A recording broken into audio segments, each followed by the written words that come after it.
Thank you so much for joining us today.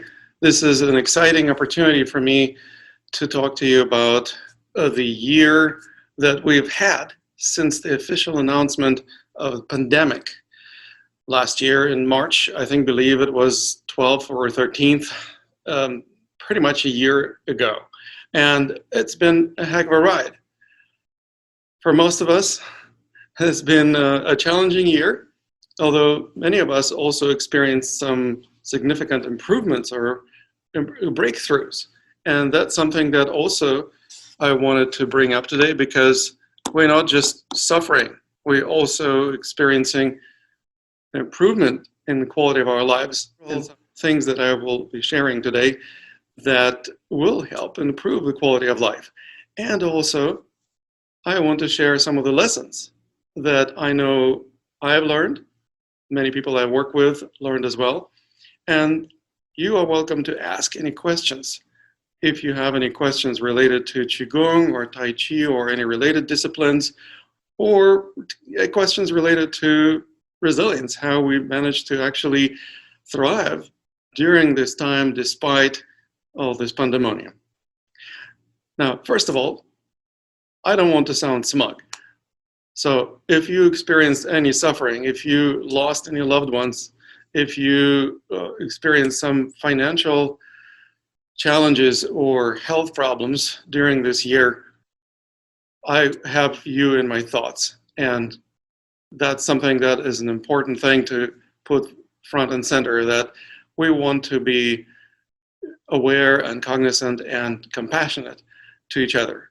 And that's something that, of course, this year kind of emphasized, because compassion obviously was the quality that got triggered or got turned on during this pandemic. Of course, there's also such thing as compassion fatigue. If you are in the healing professions, you probably experience it from time to time. And at the same time, we also want to remember those who we lost this year, or those people who suffered from health issues. If you yourself suffered from any health issues or other challenges that life threw your way this year, obviously I want to make sure that you are fully acknowledged, and if you need help, please speak up and I will be happy to help you whichever way I can. Now, on this note, obviously this year has been a year when a lot of us had to learn how to be more compassionate. Not everybody knew how to be compassionate. And so a lot of events that unfolded since last spring, say, were kind of challenging in terms of being compassionate to other fellow human beings. There was a lot of rivalry, a lot of political turmoil, and as you probably are aware, there was this contentious political process in the United States, the elections, which caused quite a bit of turbulence in society, and also brought to the surface our values, brought to the surface what is really true to us, brought to the surface of consciousness some of the unconscious things that perhaps we didn't want to really reveal unless push comes to shove. Well, the push did come to shove, and the revelation of all these truths, values, and beliefs became imperative, and that's something that we had to face and hopefully learn from. Another thing that we also had to learn from is how to take care of ourselves and other people.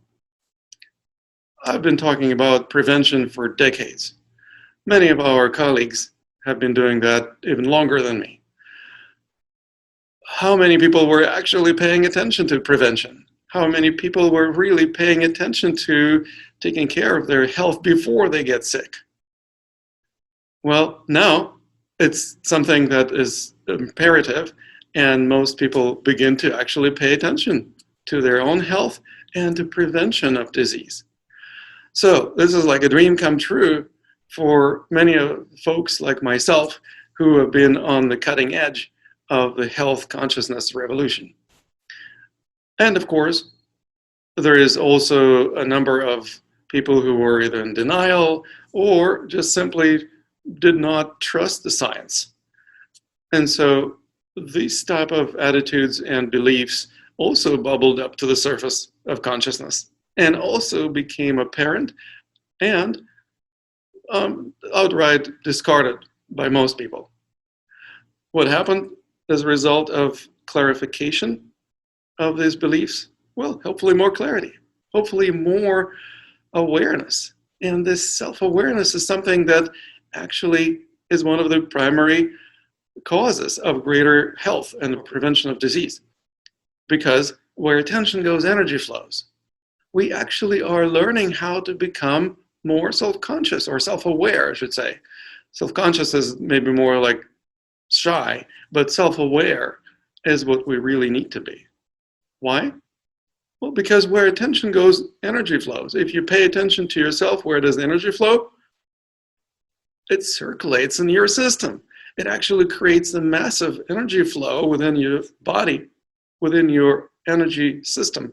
And it creates the opportunity for tapping into that flow of energy and being more in the flow. What happens when you are more in the flow? Well, you experience greater sense of wellness and well-being. That's what happens when you are in the flow. You also struggle less. Struggle against what? Well, struggle against the flow of things in the universe, the Tao. When we learn how to struggle less, something really remarkable happens. We actually can enjoy the ride. We can enjoy our lives more fully. And this enjoyment of life is something that we also had an opportunity to learn this past year. Now, sounds really preposterous, right? How could you possibly enjoy the quality of life during the pandemic?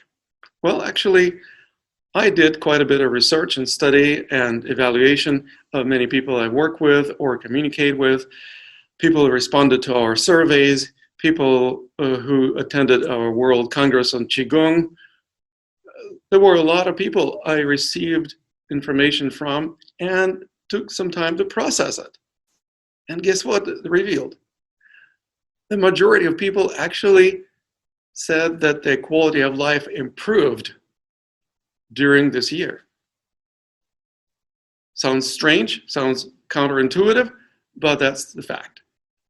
The majority of people, at least the people that I collected information from, and it's a pretty statistically viable spectrum of people, over 1,000 people.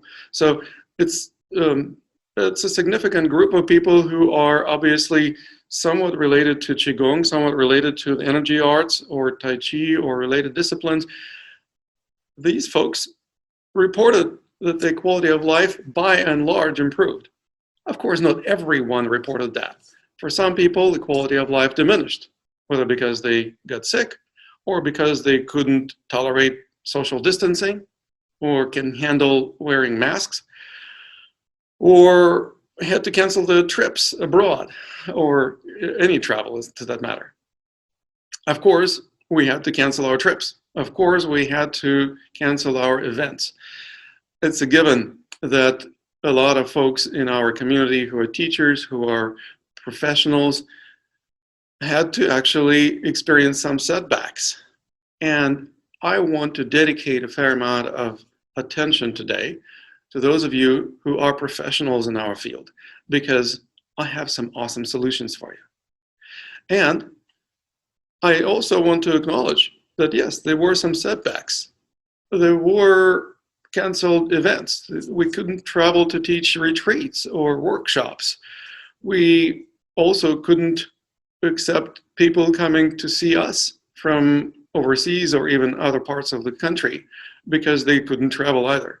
Some people managed to, but very few and far between. And what happened is that when we develop the attitude that, okay, I can't travel, most of us found solutions. Most of us basically said, okay, well, I guess I can't travel. Now what? Well, now I have to do something different. I have to adapt. And adaptability is obviously the key to resilience. You can't be resilient if you don't adapt. Well, we had to adapt to changes that were happening. And this adaptation actually is good for you. This adaptation triggers some new neural pathways in your brain, exercise neuroplasticity, if you will. What happens when you exercise neuroplasticity? Well, you become smarter. You use more of your brain. You literally create new connections. And when you create new connections between neurons in your central nervous system, the greater complexity of central nervous system actually leads to greater capacity. And guess what? Greater capacity of a central nervous system pretty much equals to being smarter, being more resilient, being more resourceful. And that's something that obviously can improve the quality of life, even though at the onset, when we get triggered to do this kind of adaptation, it doesn't feel good. Well, that's basically what resilience is about. It's about recognizing that whatever didn't feel good, whatever changes happened that were not particularly helpful or pleasant, were not a bad thing. They were actually the opportunity to learn something new, to learn something that potentially can even be more beneficial for us than what we used to know. And basically, we prove that you can teach the old dog new tricks. Those of us who are not spring chickens actually realize that even technology is something that we can learn. Look, we are meeting using this fascinating and really complex technology, video chat communications. And guess what? Millions, billions of people really had to learn this. And by and large, most of them did. And most people nowadays feel a lot more comfortable connecting with each other across large distances. Now, this long distance communication was part and parcel of my practice for a long time. I mean, coming from a former Soviet Union, my parents still live in Ukraine.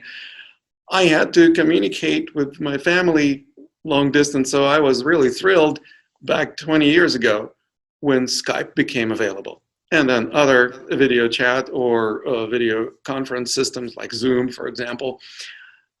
And I basically was on the cutting edge of learning about this kind of technology even back then. And that's one of the reasons why I managed to thrive even during the pandemic. Because I was not trying to learn how to use this technology, I knew it really well. I knew it like the back of my hand, so they say. And one of the things that I had already been doing for a long time, for like 15 years, is working with most of my coaching clients and students long distance. So in other words, it wasn't a challenge for me. But obviously it was a great challenge for a lot of other practitioners in our field. And as I promised, I have some really awesome solutions.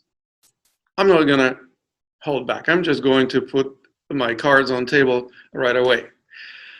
The awesome solutions that I believe would improve the quality of life of every Qigong practitioner, as well as practitioner of meditation and Tai Chi and even yoga, is Qigong Coaching. Why? Because it's something that actually allows a coach to work with a client across long distances. 99% of my coaching clients do not live in my area. They actually live all over the world.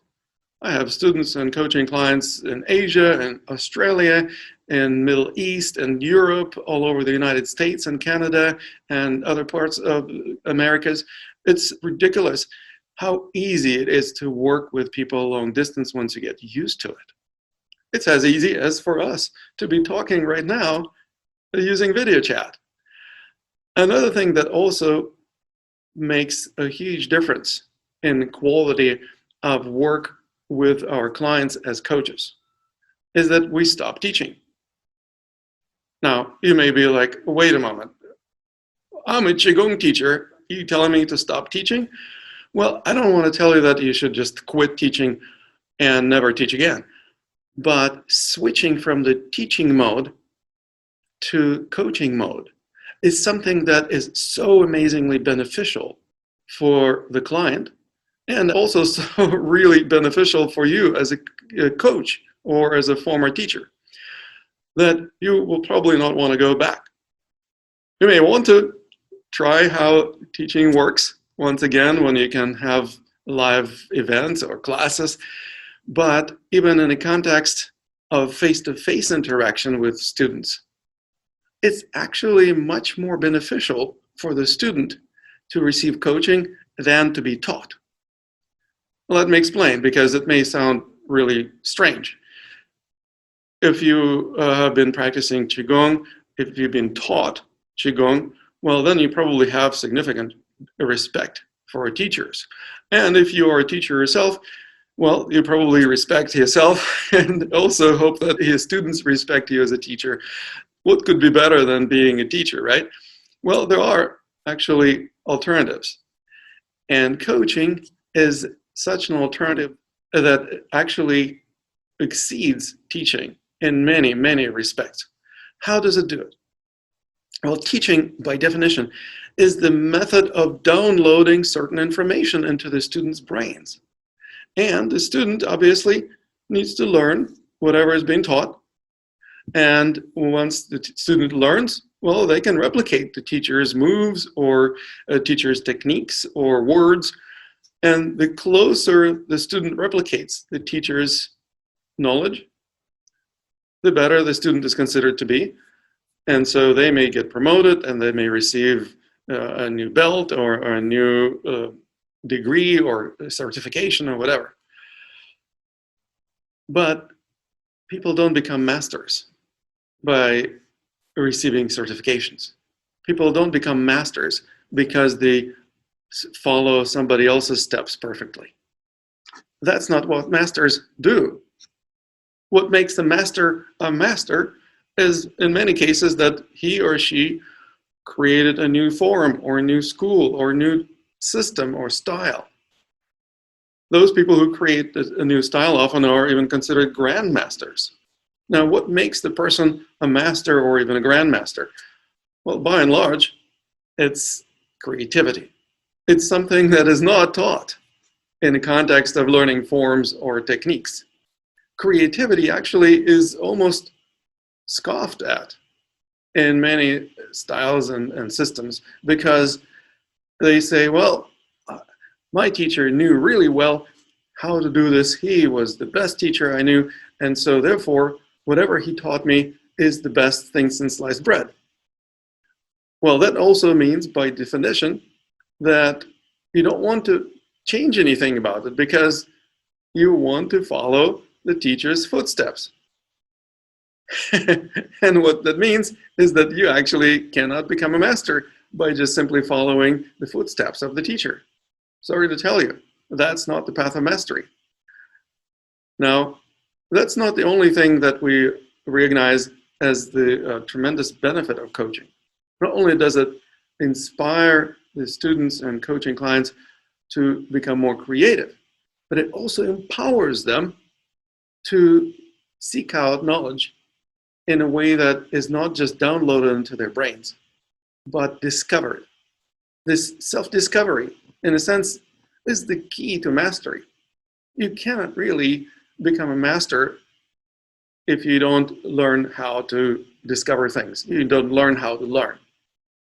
Well, that's exactly what coaching does. It teaches how to learn. It doesn't just teach the techniques or certain moves. It teaches how to learn. How to learn from what? How to learn from your own mistakes. How to learn from your own setbacks and challenges. How to learn from pitfalls that you may fall into. Basically, it teaches you how to learn so that you can apply this knowledge, and applied knowledge is much more valuable than just accumulated knowledge. Accumulation of knowledge is nice, but that's not power. They say knowledge is power, and I say, wait a moment. Applied knowledge is power, not just accumulated knowledge. When you accumulate knowledge, you're in the mode of having knowledge.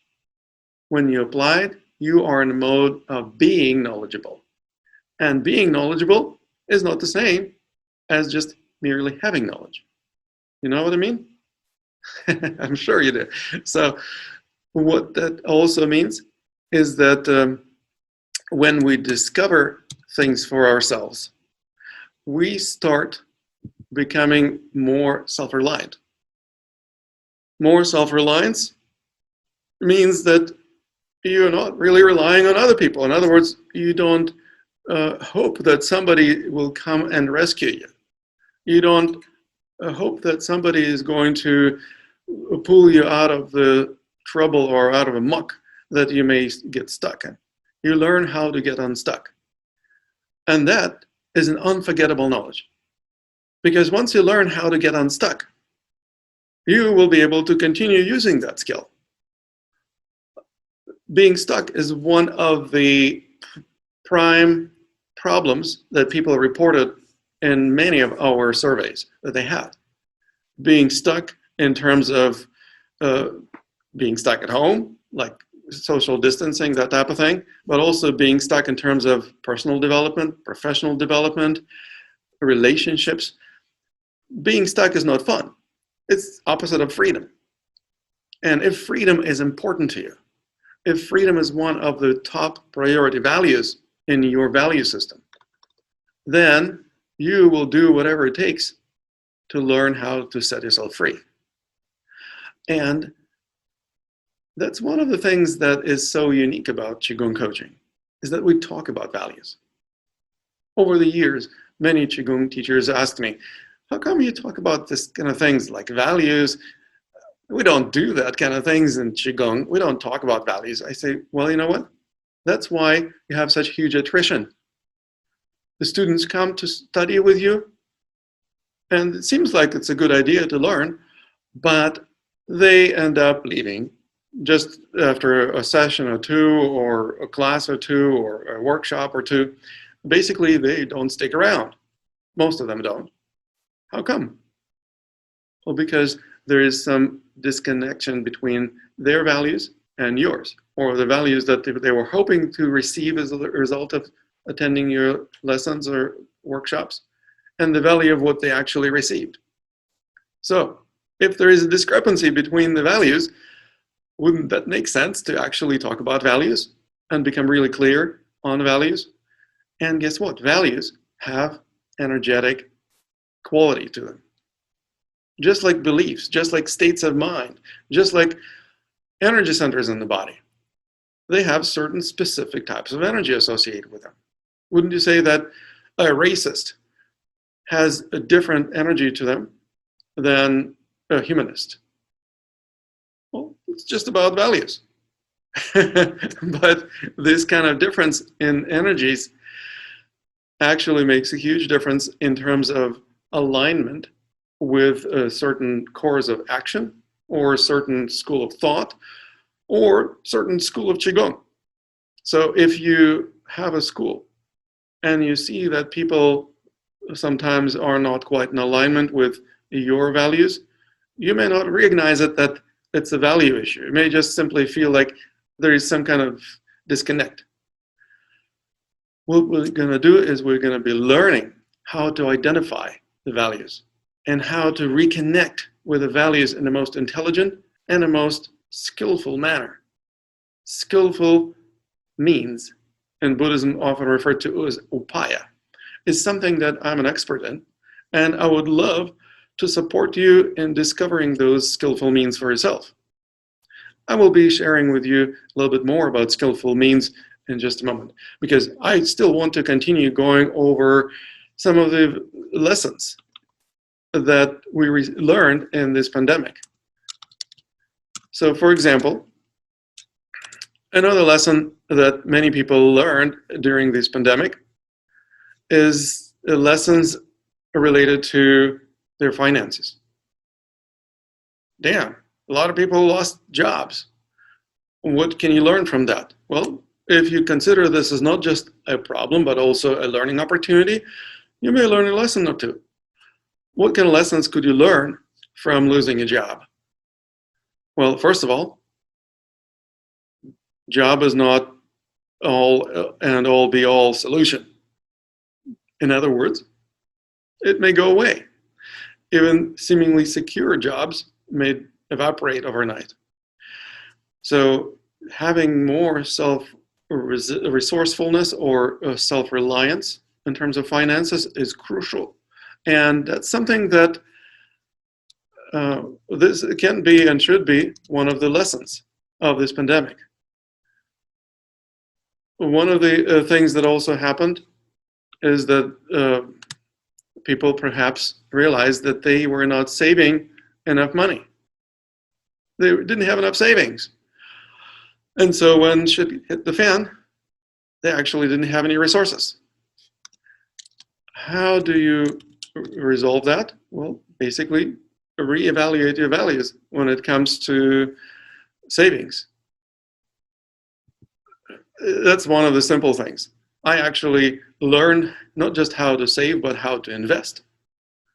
I learned to basically never spend any money. I learned that every time I pay for anything, it's an investment. Whether it's an investment into the best quality, most nutritious and healthy food, or it's an investment in reaching a certain destination. If you buy a ticket to go somewhere, it's an investment in connecting with certain values if you go to, let's say, an event. It's an investment in myself and my personal development if I hire a coach, and I do hire coaches. And I highly recommend to all my students to have a coach. Every coach needs to have a coach. Why? Because you need to know what it's like to be on the receiving end of coaching. And even if you just simply think about investing some money for profit, well, obviously that's a form of investment. I learned how to invest money, a relatively small amount of money, so that it would give me tremendous returns on investment. Now that may pique your curiosity, right? You would be like, this guy is Tibetan Lama, but he knows something about money, and he is investing in such a way that he gets huge returns. How does he do that? Wouldn't you like to know? Well, I will share. I will be happy to share. The number one thing that I learned about money is its energy. It's energy. It's basically a figment of our imagination. It's all just a bunch of electrons running up and down the wires these days. The government said, oh, we're going to give some money to the people. And they just printed a bunch more money out of nowhere, seemingly. It's like, it's just a bunch of electrons that we learn to relate and value because we can invest them in something else. Well, so let's actually relate to it as such, as energy. When we relate to money as energy, then we begin to pay attention to its flow. And one of the things that we learn about the flow is that there are certain ebbs and certain flows. Investing at the time of the ebb, basically it's when the stocks tank or cryptocurrencies tank. That's right, there is a wonderful thing called cryptocurrency these days. And I will share with you in a moment what I learned about that. But yeah, investing in cryptocurrency exactly 1 year ago was the best thing that you could do for yourself and your finances over this course of 1 year. How do I know that? I talked my girlfriend into investing in Bitcoin, which she was really resistant to at first. She was like, this is silly. This is like some kind of electronic money, digital money. It makes no sense. I said, look, honey, it's not going away anytime soon. And I'm quite certain that today is the right day to invest in it. Guess what? Exactly 1 year ago, the value of Bitcoin, along with many stocks, dropped like 50% down. So instead of being at about $9,000, maybe 10 a month ago, a year ago, exactly on March 12th or maybe 13th, it dropped to like $5,000. She actually managed to buy Bitcoin for $4,800 per one Bitcoin. You know how much Bitcoin is now? $60,000. One singular Bitcoin. today it actually hit $60,000 for the first time in its history. So let's say if you invested $5,000 in Bitcoin, and now all of a sudden you have 60,000, that's a growth of what, $1,100%. Where else can you get 1,100% growth legally? Now, there are some places where you can get more than that legally. And I share those secrets with my coaching clients. So if you are interested in learning how to do that, I will be happy to share with you in case you decide to become my coaching client. But even if I just don't share with you any more secrets about it, right now, you're probably chomping at the bit to start investing into Bitcoin because, oh my God, that's an amazing return on investment. But guess what? It's not dipping now. 2 weeks ago, it dropped down significantly in price and value. The value of one Bitcoin 2 weeks ago was about $48,000. It's still 10 times what Nancy, my girlfriend, invested in the Bitcoin a year ago. So guess what? In 2 weeks, it grew from 48 to 60,000. Had you invested 2 weeks ago, it would be a nice return on investment, wouldn't it? And this is just a beginning. This is just scratching the surface of the tip of the iceberg as compared to what I have to offer to you if you actually work with me as a coaching client. Now, not everybody on our call today will want to become my coaching client, but those of you who do choose to will benefit a great deal. And even if you decide not to become a coaching client of mine, I will still offer you a gift. I'll give you a sample coaching session, an orientation session that you are welcome to experiment with, to explore, to ask me any questions, to see how coaching works. And I will also be checking how coachable you are, because I don't work with everyone. I work with highly coachable people. And that's exactly an opportunity for me to find out how coachable you are by giving you a free session. Normally, I charge $300 for my sessions, and it's an hour-long session. So it's going to be $0 for you, free. Can't beat that deal. You also will be welcome to receive this coaching session only if you do something that will require an investment. I will give it to you for free, but you need to sign up for the VIP program for the World Congress on Qigong that we had a couple of months ago. Remember? In January, in the very beginning of this year, we had the week of the most amazing interviews with dozens and dozens of Qigong masters. Over 30 Qigong masters were featured, and Dr. Effie Chow, who was the brain power behind the World Qigong Congress, and I put our heads together and organized this as a virtual event for an obvious reason. We couldn't meet with people face to face, so we had to do it virtually. And if you want to get access to all the recordings and all the panel discussions and also the bonus materials that many of the presenters offered, you are welcome to go to worldcongressonqigong.com and check out, if you already checked it out in the past, still just enter a name and email address. You will not receive double of the emails from me, I guarantee that.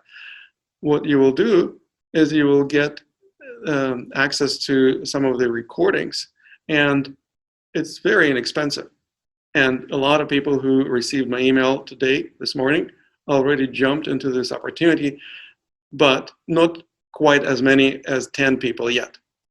So there are still a few spots left. I said that the 10 of the first 10 people who upgrade to or who purchase the recordings, the VIP package of the World Qigong Congress will receive a free session from me. Why only 10 people? Because I'm a busy guy. I can't dedicate more than 10 hours, probably in the course of 1 or maybe 2 weeks, to give away free sessions. However, I do love working with people. I would be working with people doing what I do even if I were not paid. My old friend Mark Johnson once told me, look, you got it wrong. You shouldn't just hope to make money doing Qigong coaching.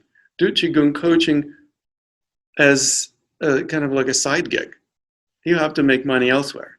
So I basically took his suggestion to heart. I don't really have to do Qigong coaching anymore, but I do it anyway. I love doing it. I teach other people how to do it so that I'm not the only Qigong coach in the world. We already have a nice community of Qigong coaches who went through our programs, who graduated, and are ready to coach other people. And I would love to work with a new generation of Qigong coaches and make this profession really viable and really well respected and also well rewarded, because I want you to be a poster child of success as a Qigong coach. If you want to learn how to become a successful Qigong coach, I have everything set up for you to become successful. Obviously, you need to be coachable. So if you are coachable, you will be able to coach others because you will be able to receive coaching. If you're not coachable, you will not be able to coach others because you can't receive coaching yourself. And obviously, you will not receive the training and certification as a coach. However, that's not something that is cut and dry. The definition of coachability basically is something that is something that a person can improve. You can improve your coachability if you work on it. So that's also something that is obviously subject to change, and there is hope. Even if you are not particularly coachable, for example, you're not particularly resourceful, or you're not in a learning state, you're in a constantly like problem-solving state, or you don't take responsibility for everything that happens to you in your life. That's right. One of the aspects of coachability is actually recognizing that you have to take responsibility for everything that happens in your life. And even if it is illness, you still have to take responsibility for it. Even if it is relationship problems, you have to take responsibility for it. Even if it is a pandemic that is messing up with your finances, still take responsibility for it. You didn't create the virus, but how you react to the pandemic is up to you. And that's one of the benefits of coaching, is that we learn how to stop reacting and start responding to all kinds of stimuli that happen to us in our lives.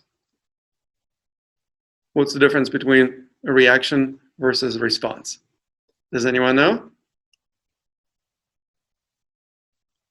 If you know the difference between reacting versus responding, feel free to unmute yourself and tell me what you think. Yeah, seems like Elizabeth is raising her hand. A reaction is emotional. A reaction is emotional? Yeah, whereas a response just comes from truth. Wonderful. Yes, that's a really nice understanding of difference between reaction and response. I would also say that a response is the ability to adapt to the flow of things, as opposed to the textbook definition of reaction is it's an action against the oncoming force. It's just like in Newtonian physics. If there is action, there's going to be a reaction. Well, what happens is that we learn how to stop reacting, acting against whatever life presents to us. We actually learn how to become responsive by moving along or moving ourselves out of harm's way. It's like in martial arts. When somebody's punching you, just don't stand there like a dummy and get punched out. move out of harm's way. How do I move out of harm's way? We call it rolling with the punches. I'm not going to be tensing up and resisting the movement because I'm going to get my face broken. I'm going to relax and flow with it. Now, this is the skill that can definitely help in the context of martial arts training. But once you learn how to do it in your physical body, you become a walking manifestation of this principle. You literally know how to roll with punches. And you also can apply this in other areas of life, because not all energy projections that you experience are physical projections in the form of kicks and punches. Some of them emotional, some are verbal and political and other projections, and we learn how to respond to them instead of reacting. And guess what happens to the stress level of a person who is responsive rather than reactive? Exactly. The stress level drops. You become much more present, much more comfortable in your own skin, much more capable of handling the situation because you are not so in the fight or flight state. Now, there are also other benefits of responsiveness that we will be exploring through our coaching programs. I have some questions that I see folks typed here in a question box. So feel free to also add more if you have any questions for me. I see that Mike O'Connor asked several questions. One of them is, are you planning to share some Qigong techniques where you're not interested in Bitcoins? Are you planning to hear other voices? Well, I do not plan on hearing other voices in terms of voices in my head, if you're talking about that, Mike.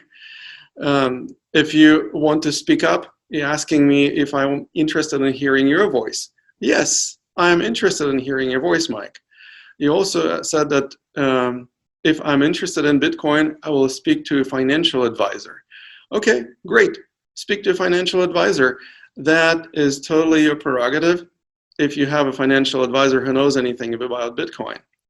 But most financial advisors are still operating on the foundation of what they learned back when they were being trained to be financial advisors.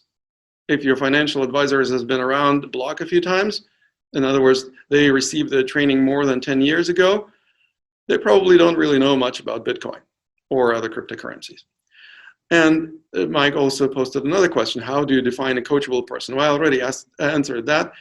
It's the person who is in a learning state, beginner's mind, the person who takes responsibility for the experiences that they have, the person who is adaptable and open to change, and in general, the person who is capable of growth, personal growth.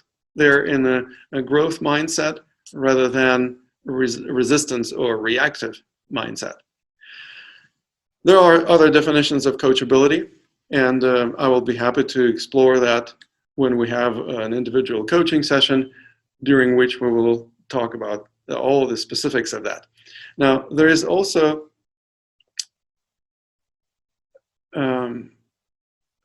it's not a question. Carolyn said, can we change the subject from money? Money is not the value to you, Carolyn. I get it. It's nice to be you because money is not an issue. I'm totally happy to switch the subject from the subject of money just because you asked for it.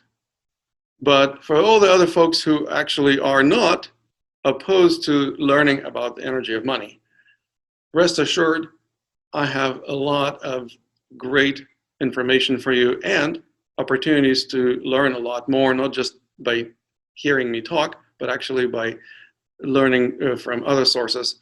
I will not be talking about it anymore because apparently Carolyn says to shut up about money.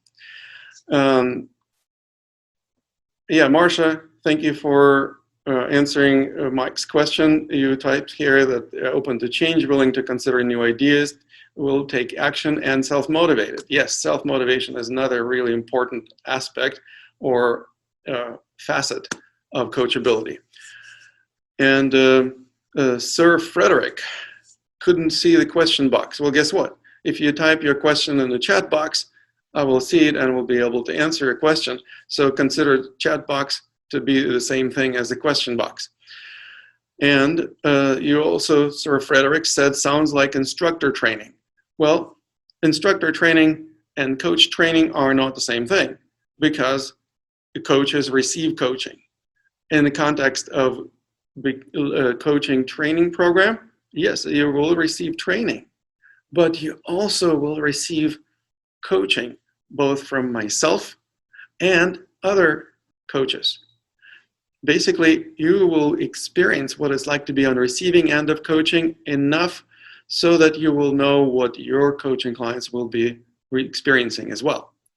It's also very important to continue receiving coaching even after you graduate. And many of our graduates continue receiving coaching from me or participate in mastermind groups. That's right, mastermind groups are the groups of peers who are willing and capable of supporting each other on their journeys. Mastermind groups are often quite expensive. Depending on industry, they can range from a few thousand to $100,000. These mastermind groups for our graduates of our coaching programs are free. At least at this point in time, I charge nothing for organizing and running those mastermind groups. So I hope that answers your question. Also, Elizabeth asked the question, I still don't understand what you do as a Qigong coach. Are you coaching a practice or what? Well, good question, Elizabeth. Yes, I first begin by developing a coaching program. As a Qigong coach, I basically sit down with my coaching client, or we chat using video chat options, and we develop a coaching program for the duration of time the person committed to working with me. How do they make commitment? By paying money. How do I make commitment? I put into my calendar the days and times when I'm going to be meeting with this person to coach them.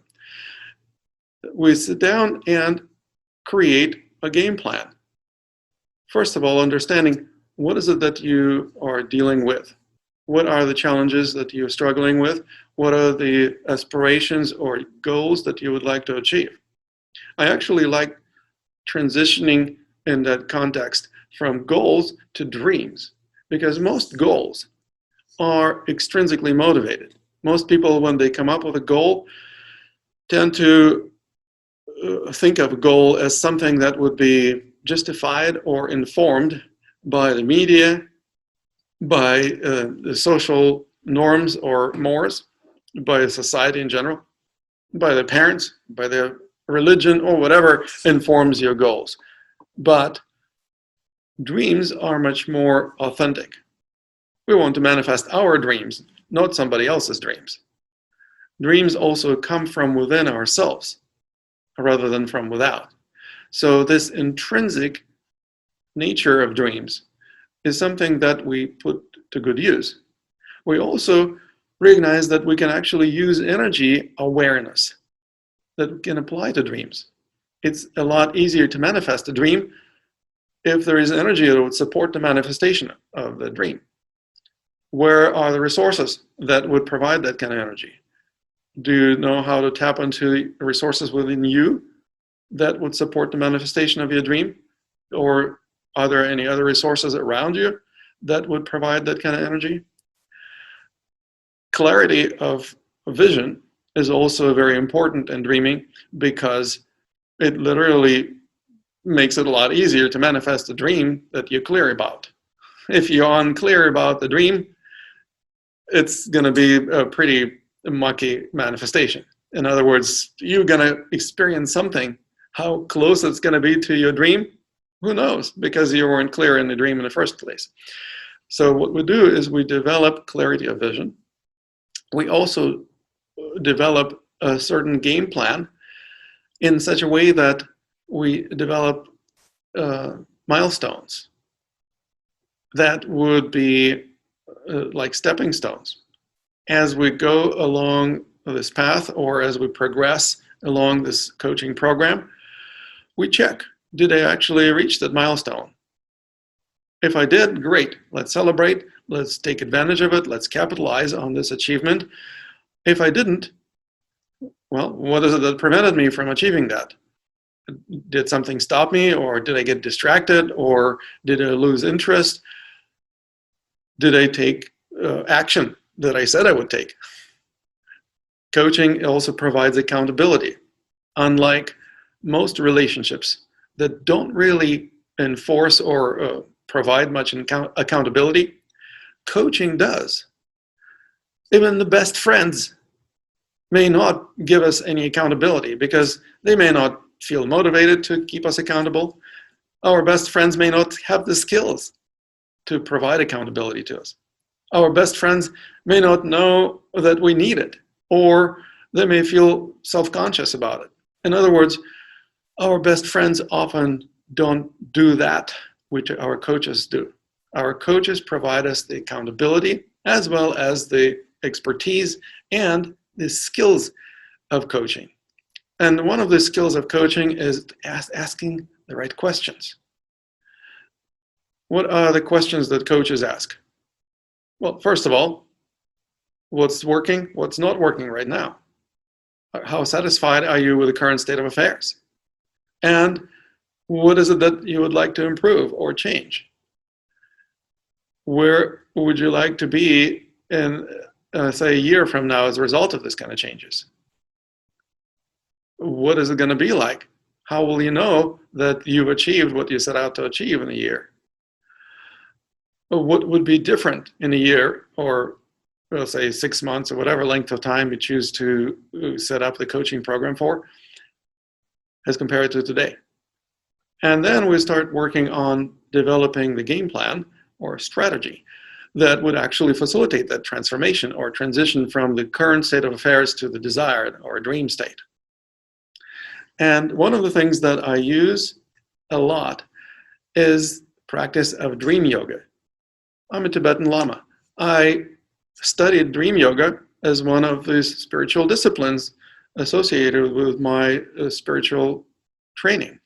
And dream yoga actually is very little known in America. A lot of people hear about yoga, but dream yoga is something much less known. Now, one of the things that is amazing about dream yoga is that it actually teaches you how to perceive everything as energy, because everything is energy in dreams. What is everything made of in dreams? It's the energy of consciousness. Things appear to be solid or vivid, but it's nothing other than the energy of consciousness. And we learn how to develop that attitude that everything is energy. Well, as Qigong practitioners, we probably should have this kind of attitude, because this is the type of attitude that actually makes us energetically aware. And what's the value of Qigong practice if it doesn't bring forth energy awareness? Now, another thing that also happened during the coaching process, or one of the things that I do as a Qigong coach, is I share some of my experiences and some of the experiences of other people, basically helping my coaching client discover for themselves what would work best for them and develop discernment. So don't just replicate my actions because they work for me. You have to develop discernment. And this discernment is the ability to make decisions based on energy resonance. Energy resonance is something that we always feel. We often put it in different terms. For example, I like this music, I don't like that music. Or this is yummy, this is yucky. Whatever. basically a lot of people operate in a rather dualistic black and white manner of discerning things. It's not really discernment, it's just judgment, often based on preconceived ideas of what's good and what's bad. As Qigong coaches, we help our coaching clients transition from the black and white, linear, one-dimensional way of deciding what's right and what's wrong, and empower them to develop discernment based on energy resonance. Feeling the resonance of energy is easy. It's just like, imagine you're in a party, for example, and there are different people you can hang out with. You're not just going to hang out with people willy-nilly. Hopefully, you will feel who is the right person to hang out with. Well, who would be the right person to hang out with? Out of a group of people, probably you'll find the person who you feel most aligned with, or in whose company you feel most relaxed, right? You wouldn't be hanging out with the person who makes you cringe. So what we do is we learn how to pay attention to our physical body. Our physical body serves as an awesome barometer or gauge of energy resonance. One of the qualities of our physicality that help us with that is breathing. We actually pay attention to our breath so that we would be able to determine whether or not we resonate with whatever we focus attention on. And obviously that trains us to focus attention. So our attention is not just dispersed or jumping like a monkey mind just from one thing to another thing all the time. We actually develop the quality of attention that is often unseen in the modern lifestyle. A lot of people suffer from attention deficit disorder, right? Well, we learn how to heal ourselves from this kind of disorder. And then we help others do the same, so that our quality of attention becomes so supremely focused. Laser focused attention gives us the ability to discern whether or not whatever we're focusing attention on makes us more relaxed or less relaxed. And it's not black and white because it's always on the scale. It's all relative. Something makes us more relaxed than something else, or something makes us more tense than something else. And that's how we manage to discern things. We basically develop the ability to feel the biofeedback, the built-in biofeedback system, the mechanism that we all have. We just don't pay attention to it. Or we try to mess with our biofeedback mechanism. For example, a lot of people in Qigong and yoga and similar disciplines try to learn how to breathe right, do certain breathing techniques. Well, it actually screws up your barometer, screws up your gauge, because you are messing with the way that your body tells you how well you resonate with things. Now, I don't want to say that you should never do breathing techniques or exercises. Yes, of course, there is place for that. But what comes first is attention, that we begin to pay to our breath instead of intention, trying to make our breath seem right. Now, this dichotomy between intention and attention is rather subtle, and I'm not going to dive deeper into it today. However, if you're interested in it, please don't hesitate to ask me during your coaching sessions with me if you happen to be among those people who actually end up receiving my coaching session. You know what? I'm going to open up opportunity for more folks to ask questions. I don't see any more questions being posted. Oh, it seems that authenticity is very essential, especially with how people injure themselves in the yoga practice and create chi deviations in Qigong. Would you mind elaborating on that? Well, thank you, Sean, for asking that. Yeah, I don't mind elaborating on authenticity. Authenticity is one of the things that makes you more masterful. Unfortunately, the value of authenticity is not highly regarded in Chinese culture. So no wonder most Chinese styles of Qigong don't really teach much about how to become authentic. Luckily enough, I don't practice Chinese Qigong. I practice Tibetan Qigong. And in Tibetan Qigong, value of authenticity is front and center. Authenticity is essentially very much the ability to discern what works for you so that you don't just follow somebody else's steps. You actually do that which is beneficial for you, realizing that your energy, your physique, your mentality may be different from those of other people, including your teachers.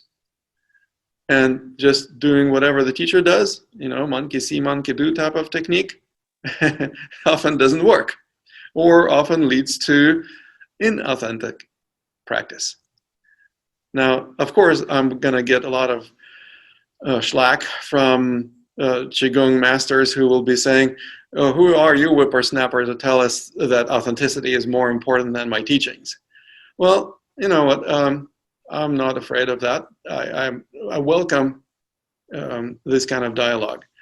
And I'm quite certain that my ability to discuss authenticity will hopefully bring more people into this camp of those who recognize that authenticity is a primary value, one of the very important fundamental values that we need to pursue. And if you're the person who already values authenticity, then you probably are rejoicing right now because you have an opportunity to dive into the study of energy arts that supports authenticity rather than squashes it. It actually makes you more capable of being who you really are, because all Qigong coaching does is inspires you to learn about who you truly are. Who are you? Well, probably not who you think you are. Who you think you are is probably just the tip of the iceberg as compared to who you really are. How do I know that? I just ask thousands of people about this. Do you agree with this assertion that what you know about yourself and who you think you are is just the tip of the iceberg as opposed to who you really are? And so that huge part of the iceberg hidden underwater is where most of your resources are. It's where most of your dreams come from. Is where you can actually tap into much greater wisdom if you develop a clear interface between the tip of the iceberg and the bottom part of the iceberg. And developing this interface is something that we study and learn and master in the context of Qigong coaching. Mastering this interface is something that makes you a master. Let me clarify. Mastering this interface is the process. So what we do is we realize that mastery is not a destination. Mastery is a journey. It's a journey of mastery, a journey that consists of steps that make you more and more masterful, rather than a destination when you one day get dubbed with a degree of a master. Now that's preposterous, and I'm sorry, but that's going to kind of blow out of water, so to speak, some of these misconceptions or myths about masters.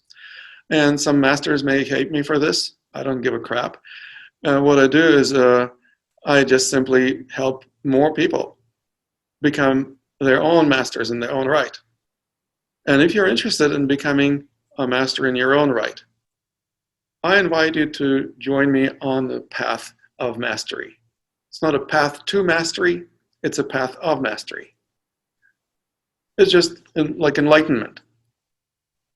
A lot of Tibetan lamas may think that I'm renegade because I say, look, we are not on a path to enlightenment. Sorry to tell you. We are on a path of enlightenment.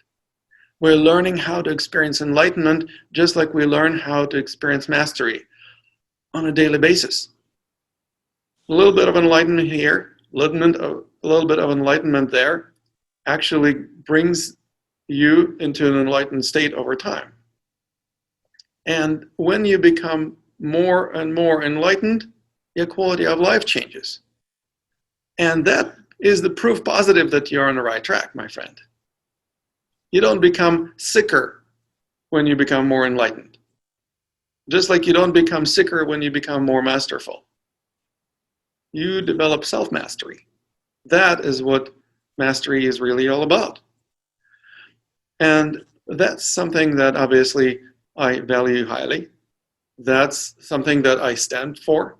And that's what I offer to you, my friend. So if you're interested, please go to... I have a question. When you're talking about coaching, Yes. I have been offering in a small group of seniors a DVD on Qigong 3 times a week and emphasizing them to check each time we meet to check their method of breathing as from the diaphragm versus not from the diaphragm. I've been doing this for some time. I consider myself not a teacher, but just sharing what I found important for me, and hopefully they could benefit from it too. Would you consider that a type of coaching? And if so, how can I know that they are benefiting from this technique of following the DVD and doing it each time we meet? Thank you, Mary Beth. That is a good question. Is this a coaching if you show people a DVD and they try to emulate a certain technique of breathing or whatever? The answer is no. It's not coaching. It's something that what I call monkey see, monkey do. There is somebody doing some technique on DVD. Purportedly, that technique worked for them. Now, is it going to work for every other person? We don't know. If the person is of different age, for example, you said you work with seniors, they may need different things. Men may need different things as compared to women. Younger people may need different things as compared to older people. People of different belief systems may need different things. People of different cultural backgrounds or different health conditions may need different things. So no, it's not coaching. It's basically just letting people watch a DVD and then trying to emulate those techniques. How do you know that they're benefiting? Well, that would be the step that would take you towards coaching, because then you would actually be testing. How do you know that you're benefiting from this breathing technique? Well, is your breathing rate or the better? What does it mean, the better breathing rate? We don't know. We need to find out. For each person, it may be different. How does your volume of the lungs change? Do you have greater ability to ventilate your lungs to greater capacity? If so, maybe that's considered a positive benefit. How does it affect your mood? How does it affect your digestion? How does it affect your postural alignment? One of the main reasons why people have a hard time breathing well is because they have postural misalignments. When there is a postural misalignment, it means that the spine is out of whack, crooked or bent over or slouched or somehow else misaligned. And when the bone structure of the skeleton doesn't support the weight of the body very well, well, something will have to compensate for that lack of structural integrity. What would that be? It would be muscles. Muscles will kick in, trying to keep the person from falling over, but muscles are never as strong as bones. And muscles burn energy, whereas the bones do their job relatively effortlessly. They just need to be in the right place. Muscles also get tired. And once they get exhausted, they start aching. Basically, they're sending signal to the central nervous system. Hey, what's up with this? I'm overworked and underpaid. I can't handle this work anymore.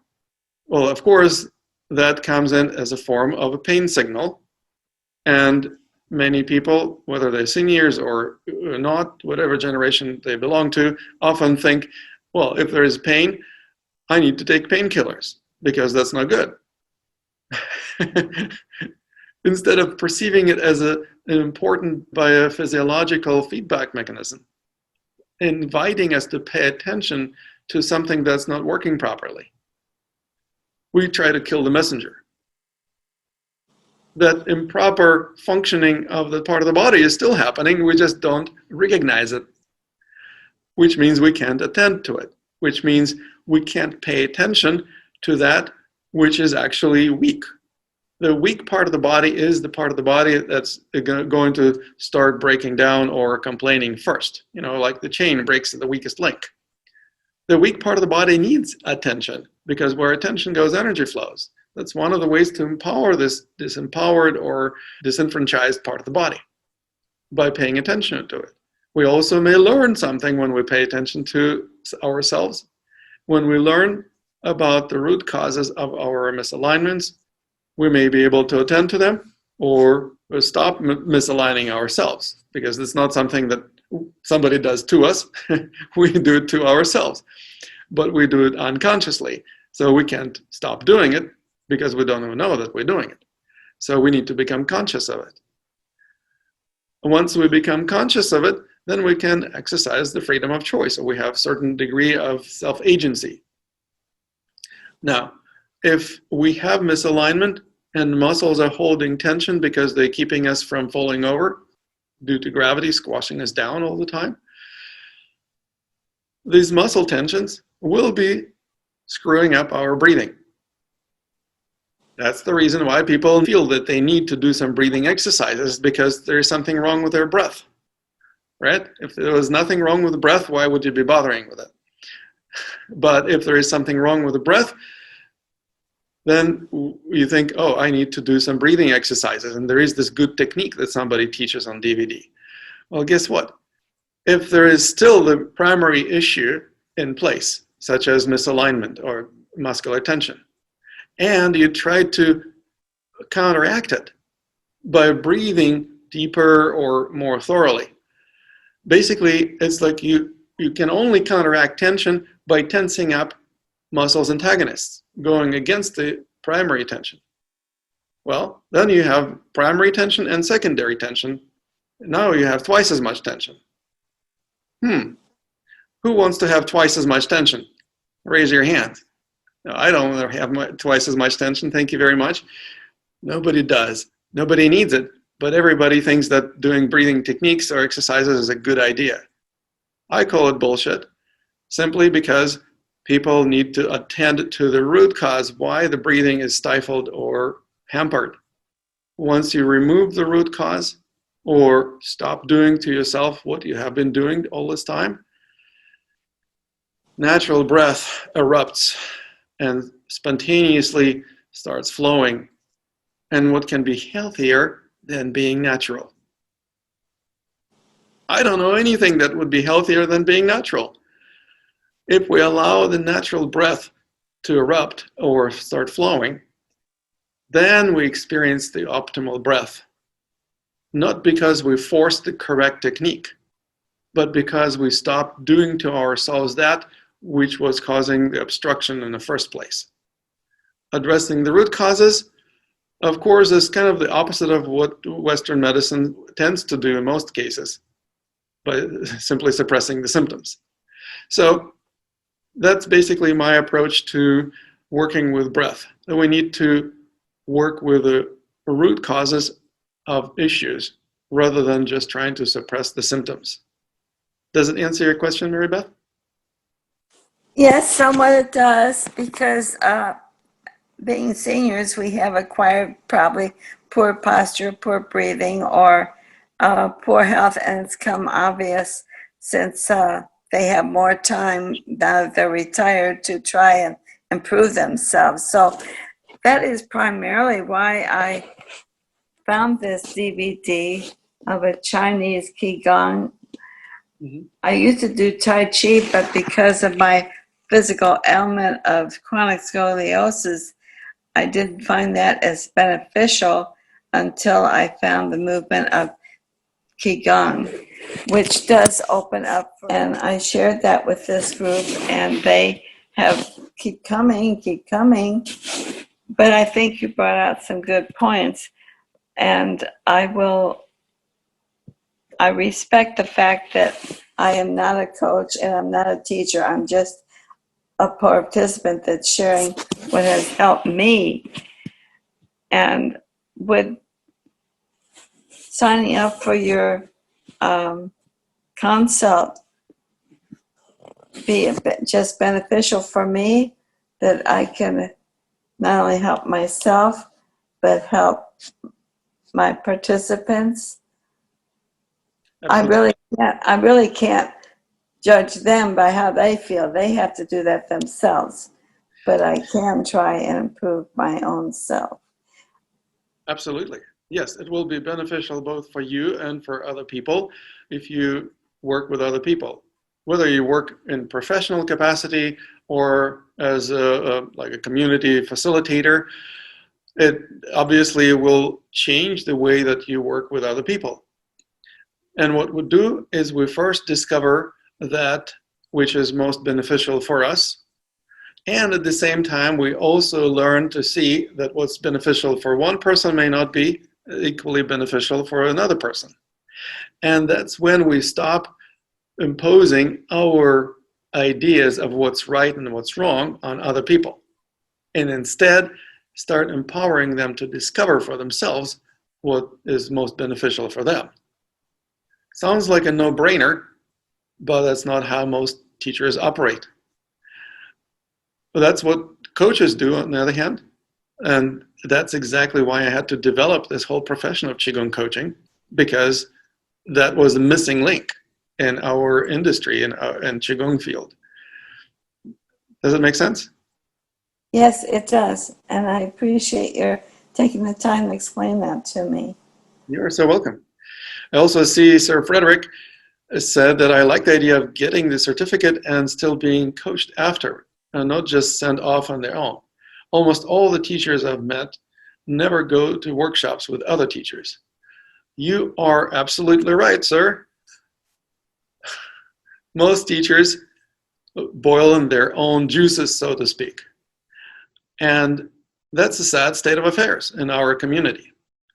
Our community suffers from several major ailments, and this is one of them, that there is such a compartmentalization, or almost like a separation between different schools. It's like often if a person attends one Qigong school, they're being taught not to go to anybody else because their techniques are not as good as ours. Well, that's crap. That's something that basically is brainwashing, and we've got to get over it. When we get over this kind of brainwashing, something really cool can happen. We're no longer stuck in one perspective. Now, that's something that obviously has to do with the original thought that I was sharing earlier today, not to be stuck. That's basically how we experience more freedom. I hope that makes sense. C. Wagner says, if starting with one small thing, how do you know what that is? Does it come in the silence of the dream? Is it attentional or intentional? How do you best guide that? Brilliant question, C. What we begin with is we learn about where we are. What is our current state of affairs? We learn how to pay attention to the current state of affairs and honestly assess it. When we honestly assess our current state of affairs, first of all, we develop some degree of acceptance. In other words, we stop judging ourselves or struggling with the fact that things are the way things are. We accept them fully, and that's the prerequisite for attention. If we don't accept things, then we are not in a state of mind that allows for being attentive. We will be in a state of mind that's trying to fix problems, get rid of them, or run away from them, or pretend they're not happening. That's not the coachable state of mind. What we do is we learn how to, what we start with is we learn how to develop that kind of acceptance by simply taking stock of what's working and what's not. What is the current state of affairs? How satisfied am I with my current state of affairs in my life? And we take a little bit of time developing this ability to pay attention to ourselves and identify certain strengths and certain weaknesses. When we develop greater clarity about ourselves and our strengths and weaknesses, then we may be able to capitalize on our strengths, and we also know what kind of weaknesses we're dealing with so that we can empower them and make them less weak or stronger. And as we go through this process, we create greater balance within our energy system, within our physical body, within our consciousness. With that greater balance, then we can make better decisions. We also may be able to enjoy our lives more fully because we are in greater balance. We experience greater health, greater relationships, greater state of mind. In other words, the quality of life improves. And we don't stop at that. We continue by developing certain skills. As I mentioned, there are certain special skills that are integrated into Qigong coaching methodologies that we can use to tap into additional energy resources that would be able to help us manifest our dreams. We also learn how to discern things better so that we make most intelligent choices in our lives. And we also develop greater ability to respond instead of reacting to challenges that life throws our way, which means we become less stressed and more capable of being resilient. Now, I hope that it answers your question, C. It absolutely does answer the question, and it starts with the philosophy, and the philosophy in better having that understanding of being. It's very Taoist. So for me, when I start with the Tao, the how, the what comes later. So that's it's a reinforcement, that a message of validation. So thank you. You're so welcome. Any other questions or comments, folks? As I promised, we would be going through Q&A, so I want to give you 5 more minutes to ask the most burning questions. What is the question that you always had about Qigong but didn't have a Qigong master to answer it? I think you've answered that it's not about the mastery. I used to say I want to be a Tai Chi master, and it's a forever learning. And you again validated that it is the journey itself that is never ending. You're absolutely right. See, what's your full name? Christine. Hi, Christine. Yeah, I can't see you for whatever reason. Your camera is not working, but yes, I do appreciate your dedication to Tai Chi. Oh, now I see you. I definitely appreciate your dedication to Tai Chi and wanting to be a Tai Chi master. And guess what? You are more masterful now than you were last year, aren't you? And you're a lot more masterful than when you just started out. So if we realize that we are on the path of mastery, then each and every time we assess our level of mastery, hopefully we realize that we're not backsliding, we are progressing. As we're progressing, we become more masterful. That's what we celebrate. We celebrate mastery as the process, because there is no end to it. If the master says, okay, now I'm a master, I've made it. I don't need to learn anything. I don't need to master anything anymore. Now that's a pretty deficient master in my book. We reached the pinnacle of his or her accomplishment and basically will no longer grow. That's the opposite of what one would expect of a master. Well, if you expect of a master that they continue growing, then you realize that it's not a destination, it's a process. Now, how do you become more masterful? Well, you need to basically focus on that. What is it that makes you more masterful? Authenticity, creativity, resilience, ability to take responsibility for your actions, ability to learn new things, ability to adapt to the new situations or circumstances in your life, becoming more awake becoming more enlightened, if you will. And again, as I mentioned, enlightenment also is not a destination, it's a journey. That's what makes you a masterful person. So I hope this answers your question and perhaps also gives you a different perspective on Tai Chi mastery in general. All right, that was a great question. Thank you, Christine, for taking your time.